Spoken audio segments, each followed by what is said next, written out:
마태복음 13장에 나오는 예수님의 천국 비유 가운데 씨 뿌리는 자의 비유를 함께 말씀을 나누겠습니다. 그런즉 씨 뿌리는 비유를 들으라. 아무나 천국 말씀을 듣고 깨닫지 못할 때는 악한 자가 와서 그 마음에 뿌려진 것을 빼앗나니 이는 곧 길가에 뿌려진 자요. 돌밭에 뿌려졌다는 것은 말씀을 듣고 즉시 기쁨으로 받되 그 속에 뿌리가 없어 잠시 견디다가 말씀으로 말미암아 환난이나 박해가 일어날 때에는 곧 넘어지는 자요. 가시떨기에 뿌려졌다는 것은 말씀을 들으나 세상의 염려와 재물의 유혹에 말씀이 막혀 절실하지 못하는 자요. 좋은 땅에 뿌려졌다는 것은 말씀을 듣고 깨닫는 자니 절실하여 어떤 것은 100배, 어떤 것은 60배, 어떤 것은 30배가 되느니라 하시더라. 아멘. 오늘 마태복음 13장은 여러분들이 잘 아는 천국 비유로서 씨 뿌리는 자의 비유로 시작하고 있습니다. 자, 여러분들이 마태복음 13장을 보게 되면 이 저자 마태가 예수님의 많은 비유 가운데 천국 비유들을 이 13장 안에다가 다 이렇게 모아놓은 것을 볼 수가 있습니다. 자, 오늘 이제 첫 번째 비유로서 씨 뿌리는 자의 비유예요. 왜 이 비유의 말씀을 주셨을까 생각해 봐야 돼요.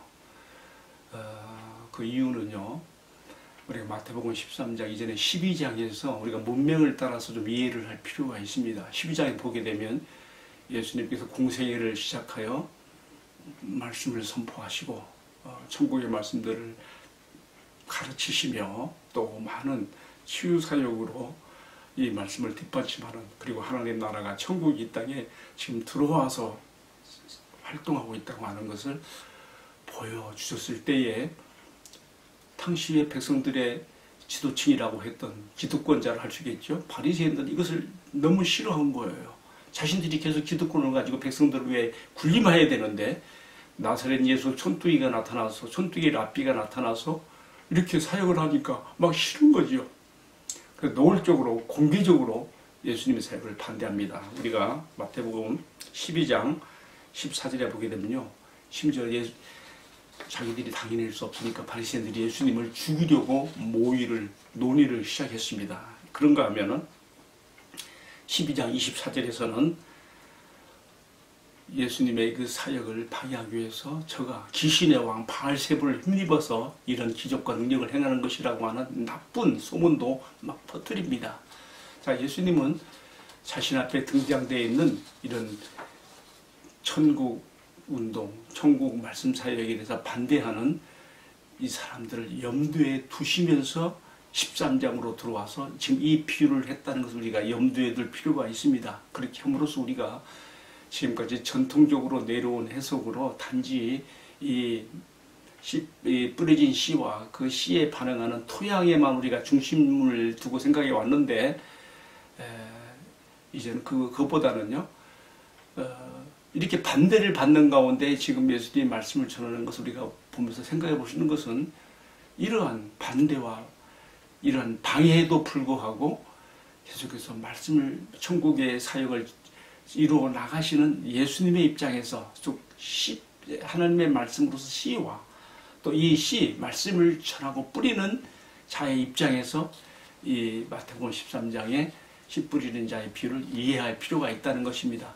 이런 관점에서 우리가 이해한다고 하면은 이 네 종류의 밭이 나오는 이 씨 뿌린 자의 비유에서 우리가 이 씨에 반응하는 밭, 다시 이제 해석하면 말씀에 반응하는 우리 사람들의 마음에만 우리가 초점을 둘 것이 아니라, 이렇게 어찌 보면 네 종류의 밭 가운데 한 종류의 밭, 좋은 밭에만 지금 씨가 열매를 맺지 않습니까? 거의 어찌 보면요, 천국에 이러한 그 말씀, 은혜가 임했지만은 거의 대부분의 사람들이 거절하고 반대하며 또는 중도 포기하고 돌아서는 이런 가운데서도, 그러나 4분의 1, 25%의 사람들은 이 말씀을 받아들이고 천국의 백성으로 들어오며 이들은 천국 백성으로서 말씀의 열매를 맺는다고 하는, 그러므로 너희 씨 뿌리는 자들이요, 너희 말씀을 전하는 자들이요, 너희는 조금도 낙심하지 말고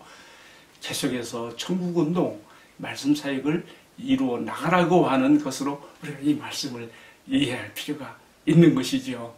자, 그래서 저는 오늘 이 말씀에 대한 반응으로서 사람들의 마음에 초점을 두기보다는 이 씨, 천국의 구원의 씨를 뿌리는 말씀과 그 말씀을 전하는 사명자들, 복음 전도자들의 입장에서 지금 이 말씀을 한번 풀어나가는 것이 되는 것입니다. 여러분, 저의 이런 서론적인 이야기를 잘 이해하시고 오늘 본문의 말씀에 우리가 들어가면 지금까지 이해해왔던 것에 대한 내용에서 더 깊이 들어갈 수가 있을 것입니다. 자, 그렇다면 자, 씨 뿌린 자가 나와서 씨를 뿌렸을 때 나타났던 네 가지 반응을 한번 보십시다. 첫 번째는 뭐였습니까? 길가에 떨어진 씨예요. 여러분 아시다시피 길가라고 하는 것은요, 단단하잖아요. 이 씨가 튕겨지는 거예요. 이 뿌리를 내리고 들어갈 수가, 토양으로 들어갈 수가 없는 것이죠. 자, 예수님은 여기에 대한 해설을 뭐라 했습니까? 씨가 땅 위에 길바닥에 떨어짐에 새들이 쪼아 먹었다 했는데 그 새를 마귀로, 악한 자로 말씀하셨습니다. 어떤 사람들이 말씀을 들을 때에 받지 못하고 튕기는 것은, 거절하는 것은 악한 자, 곧 마귀가 그 사람이 구원받지 못하도록 말씀의 씨앗을 빼앗는 것이라고 하는 것으로 해석을 하셨습니다. 자, 어떤 사람들은 또 돌짝밭 같아요. 말씀의 씨가 뿌려졌을 때 즉시 기쁨을 받는 것 같아요. 그러나 흙이 깊지 아니하므로 어떻게 됩니까? 해가 돋은 후에 뿌리가 깊지 못하므로 흙이 없어서 그냥 말라 죽어버리는 것이죠. 그것은 어떻게 해석했습니까? 말씀 때문에, 예수 믿는 것 때문에 핍박이나 환난이 올 때에, 어려움이 올 때에 그만 포기하는 사람들의 반응을 그렇게 말씀하신 것이죠. 자, 그런가 하면 세 번째 사람은 뭐였습니까? 세 번째 밭 뭐였어요? 가시던 풀밭이에요. 씨가 뿌려졌습니다. 잘 자라는 것 같았습니다. 뿌리도 내렸습니다. 그런데 어떤 일이 생겼습니까?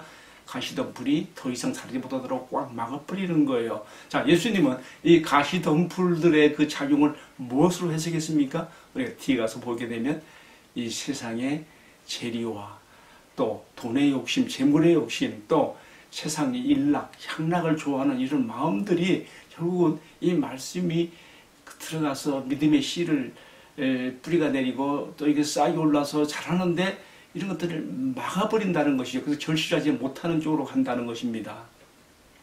자, 뭐 예수님 비유가 아주 심플하고 깊어요. 여러분, 우리가 이렇게 말하면 씨와 밭을 가지고 하나님의 말씀과 그것에 반응하는 사람들의 마음의 토양, 영적 토양을 연결해서 설명을 다 이해할 수 있겠죠. 자, 마지막, 이렇게 사람들이 튕기고 거절하거나 받은 것 같으나 포기하고 잘하는 것 같으나 중도에서 그만둬버리는 이러한 사람들이 많이 있지만, 그럼에도 불구하고 마지막 네 번째 밭은 뭐였습니까? 좋은 땅, 옥토에 떨어짐에 거기서 뿌리를 내리고 싹이 나고 결실하고 30배, 60배, 100배의 열매를 맺는다지 않았습니까? 예수님은 어떻게 이것을 해설했어요? 예수님 해설을 보게 되면요, 좋은 땅에 뿌려졌다는 것은 착하고 좋은 마음으로 말씀을 받는, 누가복음에서 그렇게 해석했어요. 착하고 좋은 마음으로, 열린 마음으로 말씀을 받는 거예요. 말씀을 전하는 자를 신뢰하는 거예요.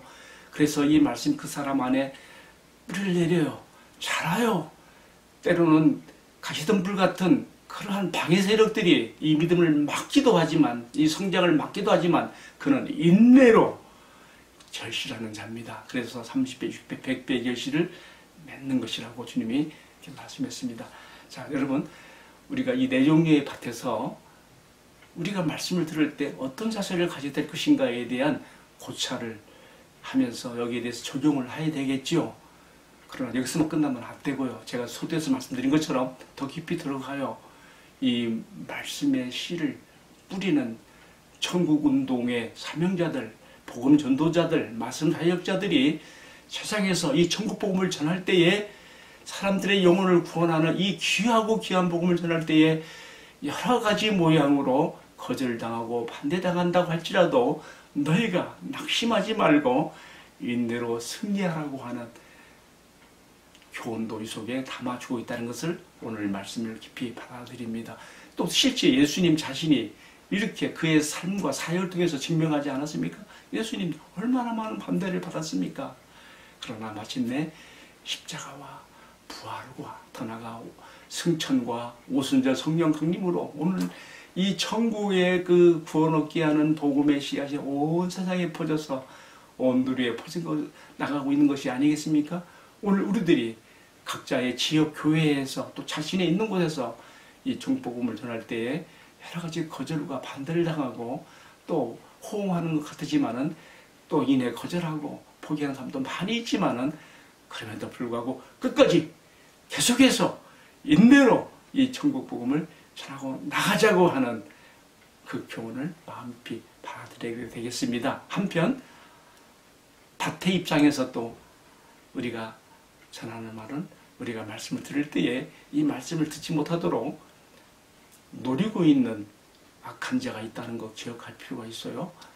저도 텃밭을 갖고 보는데요. 밭에다 씨를 심을 때 황조롱이 새가요 나뭇가지에서 다 그 씨 뿌리는 걸 지켜보고 있는 거예요. 쪼아먹어 하려고. 우리가 말씀을 이렇게 말씀이 귀한 것이기 때문에 악한 자가 노리고 있다는 것도 생각하고 우리가 항상 깨어 기도하는 마음으로 긴장하는 마음으로 말씀을 받아야 될 것도 여기서 우리가 교훈을 받고요. 돌적밭 거시된 불밭이 아니라 착하고 좋은 마음으로 말씀을 받는 이 옥토들이 되어서 하나님 나라의 많은 열매를 맺게 되기를 축복합니다. 함께 기도하겠습니다.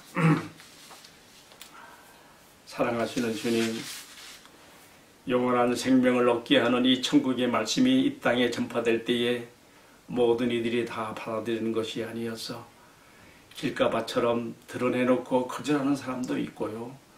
받아들이는 것 같으나 말씀 때문에 시련이 올 때에 이것을 저버리고 포기하는 사람도 있고 또 잘 받아들이고 신앙생활을 하는 것 같았지만은 세상 재물과 돈의 유혹과 세상 일락과 향락에 빠져서 마음을 빼앗겨서 더 이상 믿음이 자라지 못하고 결실하지 못하는 사람도 있다고 하셨습니다.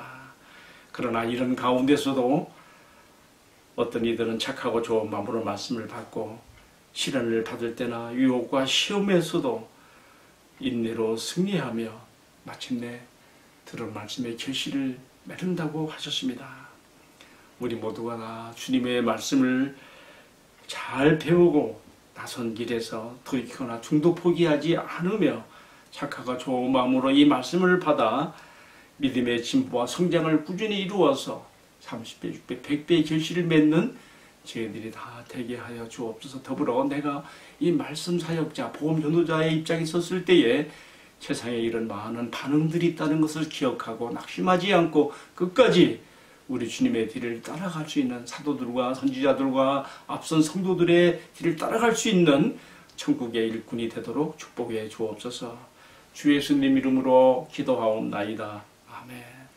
예, 감사합니다.